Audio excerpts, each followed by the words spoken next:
నా ఫ్రెండ్ ఒకతను 15 years various corporate కంపెనీస్లో హెచ్ఆర్గా వర్క్ చేసి ఒక కొత్త బిజినెస్ ఐడియాతో నా దగ్గరికి వచ్చాడు.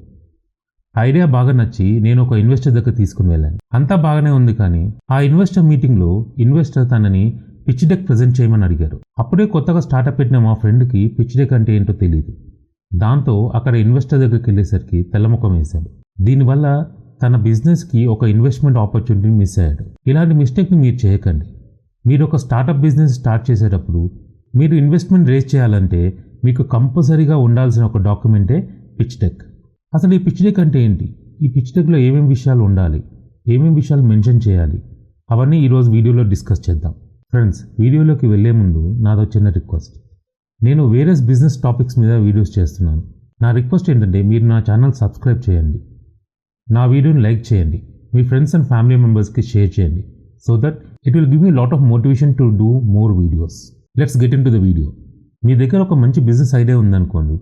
మీ దగ్గర మనీ లేకపోయినా మీరు వేరే సోర్సెస్ ద్వారా ఇన్వెస్ట్మెంట్ రేజ్ చేసి ఆ ఇన్వెస్ట్మెంట్తో మీరు బిజినెస్ స్టార్ట్ చేయొచ్చు. కాకపోతే ఆ ఇన్వెస్ట్మెంట్ రేజ్ చేయాలంటే మీకు ఉండాల్సిన ఫస్ట్ డాక్యుమెంటే పిచ్ డెక్. మామూలుగా ఒక పిచ్ డెక్ అంటే ఒక పవర్ పాయింట్ ప్రెజెంటేషన్ కావచ్చు, లేకపోతే ఒక గూగుల్ స్లైడ్స్ కావచ్చు. ఇది అప్రాక్సిమేట్లీ ఒక 10 to 12 స్లైడ్స్ ఉంటుంది. ఫ్రెండ్స్, నేను ఇప్పటిదాకా 500 స్టార్టప్ పైగా ఫౌండర్స్కి పిచ్ డెక్ క్రియేట్ చేయడంలో నేను హెల్ప్ చేశాను. నాకున్న ఈ ఎక్స్పీరియన్స్తో ఈరోజు మీకు పిచ్ డెక్ అంటే ఏంటి, ఆ పిచ్ డెక్ ఏమేమి విషయాలు ఉండాలో డీటెయిల్గా ఎక్స్ప్లెయిన్ చేస్తాను. ఇంతకుముందు చెప్పినట్టు పిచ్ డెక్ అనేది ఒక పవర్ పాయింట్ ప్రెజెంటేషన్ కావచ్చు, లేకపోతే గూగుల్ స్లైడ్ కావచ్చు. అసలు ఈ పవర్ పాయింట్ ప్రెజెంటేషన్లో ఏముండాలి అనేది చూద్దాం. ఫస్ట్ స్లైడ్ వచ్చేసరికి మీ లోగో, మీ కంపెనీ ఇంట్రడక్షన్ పెట్టుకోండి. పిచ్ డెక్లో ఫస్ట్గా డిస్కస్ చేయాల్సిన పాయింట్ ఏంటంటే ప్రాబ్లమ్ స్టేట్మెంట్. అంటే మీ బిజినెస్ ఐడియా ద్వారా మీరు ఏ ప్రాబ్లమ్స్ అయితే సాల్వ్ చేయాలనుకుంటున్నారో ఆ ప్రాబ్లమ్స్ అన్ని క్లుప్తంగా ఒక 5 to 8 వర్డ్స్లో బుల్లెట్ పాయింట్స్ లాగా పెట్టుకోండి. ఈచ్ బుల్లెట్ పాయింట్కి 2 to 3 వర్డ్స్ హెడ్డింగ్ పెట్టుకోండి. సో దట్ ఇన్వెస్టర్ ఆ స్లైడ్ని చూడగానే తనకి ఆ ప్రాబ్లమ్ స్టేట్మెంట్స్ క్లియర్గా అర్థమవుతాయి. నెక్స్ట్ స్లైడ్ వచ్చేసరికి సొల్యూషన్ స్లైడ్. ఇంతకుముందు ప్రాబ్లమ్ స్లైడ్లో ఏవైతే ప్రాబ్లమ్స్ మెన్షన్ చేశామో ఆ ప్రాబ్లమ్కి సొల్యూషన్గా మీ ప్రోడక్ట్ కానీ మీ సర్వీస్ కానీ ఎలా యూజ్ అవుతుంది అనేది ఈ స్లైడ్లో డీటెయిల్గా ఎక్స్ప్లెయిన్ చేయాలి. నెక్స్ట్ స్లైడ్ వచ్చేసరికి ప్రోడక్ట్ ఆర్ సర్వీస్. ఈ ప్రోడక్ట్ అండ్ సర్వీస్ స్లైడ్లో మీ ప్రోడక్ట్ యొక్క ఫీచర్స్, బెనిఫిట్స్ ఇవన్నీ మెన్షన్ చేయండి. అంటే మీ ప్రోడక్ట్ ఎలా యూనిక్గా ఉంటుంది, అంటే మీ ప్రోడక్ట్ యొక్క యూఎస్పీ కానీ మీ ప్రోడక్ట్ యొక్క బెనిఫిట్స్ కానీ ఇవన్నీ డీటెయిల్గా ఎక్స్ప్లెయిన్ చేయండి. నెక్స్ట్ స్లైడ్ వచ్చేసరికి మార్కెట్ సైజ్. ఫ్రెండ్స్, ఈ మార్కెట్ సైజ్ అనే స్లైడ్ వెరీ ఇంపార్టెంట్. ఇక్కడ 3 విషయాలు కంపల్సరీ మెన్షన్ చేయాలి. వాటినే ట్యామ్, శామ్, సామ్ అంటారు. ట్యామ్ అంటే TAM, total addressable market. Sam అంటే సర్వీసబుల్ అడ్రసబుల్ మార్కెట్. సామ్ అంటే సర్వీసబుల్ ఆబ్టైనబుల్ మార్కెట్. ఈ 3 విషయాల్ని ఈ స్లైడ్లో మెన్షన్ చేయాలి. టోటల్ అడ్రసబుల్ మార్కెట్ అంటే సపోజ్ మీరు ఇండియన్ మార్కెట్ని టార్గెట్ చేస్తున్నారు అనుకోండి. ఇండియాలో మీ ప్రోడక్ట్ ఎంత మార్కెట్ ఉంది అనేది టోటల్ అడ్రసబుల్ మార్కెట్లో మెన్షన్ చేయాలి. దీని తర్వాత వచ్చేది సర్వీసబుల్ అడ్రసబుల్ మార్కెట్. అంటే టోటల్ అడ్రసబుల్ మార్కెట్లో మీరు సర్వీస్ ఎంత పర్సెంటేజ్ మార్కెట్ని అడ్రస్ చేయాలనుకుంటున్నారు అనేది ఈ సర్వీస్ అడ్రసబుల్ మార్కెట్లో మెన్షన్ చేయాలి. దీని తర్వాత మెన్షన్ చేయాల్సిన పాయింట్ సర్వీసబుల్ ఆబ్టైనబుల్ మార్కెట్. అంటే ఈ సర్వీసబుల్ మార్కెట్లో మీరు ఎంత మార్కెట్ని మీరు క్యాప్చర్ చేయాలనుకుంటున్నారు అనేది ఈ సర్వీసబుల్ ఆబ్టైనబుల్ మార్కెట్. సర్వీసబుల్ ఆబ్టైనబుల్ మార్కెట్ అంటే ఫర్ ఎగ్జాంపుల్ మీరు ఇండియన్ మార్కెట్ని టార్గెట్ చేయాలనుకుంటున్నారు, కానీ మీ ప్రోడక్ట్ అనేది ఓన్లీ అర్బన్ ఏరియా కేటర్ అవుతుంది అనుకోండి. మీరు ఆ అర్బన్ ఏరియాకి సంబంధించిన మార్కెట్ని మాత్రమే కన్సిడర్ చేయాలి, రూరల్ మార్కెట్ని కన్సిడర్ చేయకూడదు. సో ఇప్పుడు మీ సర్వీసబుల్ ఆబ్టైనబుల్ మార్కెట్ ఏంటి, only urban areas of India.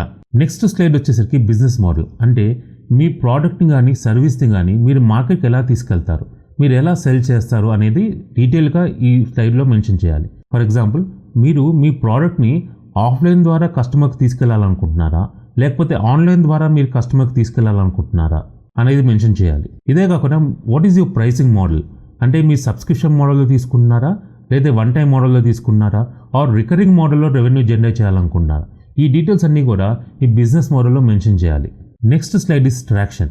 Traction అంటే బిజినెస్ స్టార్ట్ చేసిన దగ్గర నుంచి మీరు ఇప్పటిదాకా ఏవైతే అచీవ్ చేశారో అవన్నీ మెన్షన్ చేయాలి.